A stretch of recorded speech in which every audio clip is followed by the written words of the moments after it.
कलयुग के श्रवण कुमार के बारे में जानकर आप हो जाएंगे हैरान। जी हां, कर्नाटक के मैसूर का एक बेटा अपनी मां को पिता के उपहार दिए स्कूटर में बैठाकर पूरे देश के मठ मंदिर साधु संतों के दर्शन करा रहा है। उसकी मां उसे श्रवण कुमार जैसा मान रही है। उसने कहा कि मेरा सौभाग्य है कि मुझे ऐसा बेटा मिला। बेटे कृष्ण कुमार बताते हैं कि वह मल्टीनेशनल कंपनी में जॉब करते थे। एक बार उसने माँ से पूछा कि माँ इन मंदिरों में गई हैं, तो माँ ने कहा कि मेरा जीवन पारिवारिक जीवन में ही व्यस्त रह गया, तो मैं कभी पास के मंदिर नहीं जा पाई, तो यहाँ कैसे जा पाऊंगी। तब बेटे को इस बात की ठेस पहुंची। बेटे ने यह ठान लिया कि माँ को अब वह पूरे देश के मठ मंदिर एवं साधु संतों के दर्शन कराएगा। तब बेटे कृष्ण कुमार ने इस यात्रा की शुरुआत कर दी और अभी तक वह 66,720 किलोमीटर की यात्रा तय कर चित्रकूट धाम पहुंचे हैं, जहां उन्होंने मीडिया से चर्चा करते हुए इस दास्तां को बताया। सुनिए बेटे कृष्ण कुमार और उसकी मां की जुबानी। ये मातृ सेवा संकल्प यात्रा है। ये पहले हम एकता कुटुंब में थे, 10 लोग था हमारा संयुक्त परिवार में। उस समय में मेरी मातेश्वरी सवेरे से रात तक पूरा घर का काम।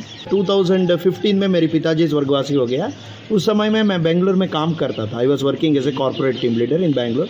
मेरी माताजी को मैसूर से लेकर बेंगलुरु में एक से एक दिन बातों बात करने का समय में, वार्तालाप करने का समय में मैं पूछा, माँ आप तिरुवन्नामलाई, तिरुकोयलूर, तिरुवारंगम, तिरुनेलवेली, तिरुपट्टूर, तिरुवनंतपुरम, तिरुपति कुछ देखे? मेरी मातेश्वरी ने कहा मैं यहाँ नज़दीक वाले बेलूर हड़ेबीड़ मंदिर भी नहीं देखा बेटा। उसी समय में मुझको परेशान हो गया। मेरी माताजी का चेहरे का ऊपर निराश भाव आया। उस देखकर मुझको बहुत परेशान हो गया, संकट हो गया।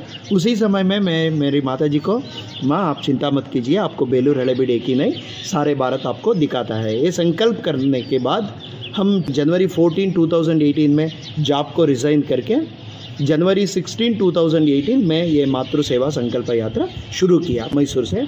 अभी तक हम 66,722 किलोमीटर सफ़र चुका हूँ। अभी तक पूरा भारत में जितना पुण्य क्षेत्र है, कितना मंदिर है, मठ है, साधु सत्पुरुषों का दर्शन, स्पिरिचुअल सेंटर, सभी मेरी माताजी को लेकर पुण्य नदी में नहाकर पुण्य स्नान कर कर तीर्थ प्राशन कर कर मेरी माताजी का जो इच्छा था वो मैं अभी पूरा कर रहा हूँ। समग्र भारत, साथ ही नेपाल, भूटान, म्यांमार भी ये 20 साल का पुराना स्कूटर, इसमें हम सफ़र कर रहा हूँ। क्योंकि ये स्कूटर मेरे पिताजी ने मुझको 20 साल के पहले दिया था।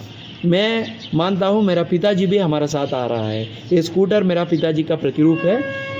हम 2 नहीं हैं इस यात्रा में, हम 3 हैं। ये स्कूटर हमेशा मेरा पिताजी का याद हमको दिलाते हैं। मेरे पति के ज़माने में मैं कुछ भी नहीं देखा था, सिर्फ रसोई घर के कामों में मेरा जीवन बीत गई थी।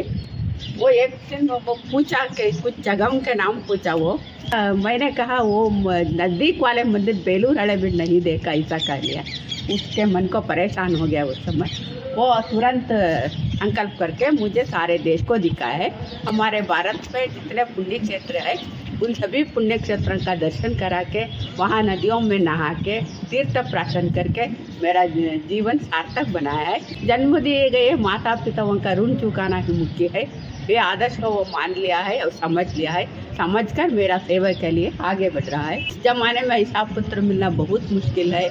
मुझे मिलना मेरा सौभाग्य समझती हूँ। आजकल बेटे लोग माता पिताओं को वृद्धाश्रम भेजते हैं ना, आपको भी मालूम है। मेरा बेटा ऐसा नहीं किया है, श्रवण कुमार बन गया है ना। सभी बेटे अपने माता पिताओं को अच्छी तरह देखकर अपने साथ रखकर, अलग नहीं बनाना, साथ रखकर बुढ़ापे में अच्छी तरह देखना, ऐसा हमारा अरमान है, हमारा संदेश भी है। न्यूज़ 18 के लिए सतना से प्रदीप कश्यप की रिपोर्ट।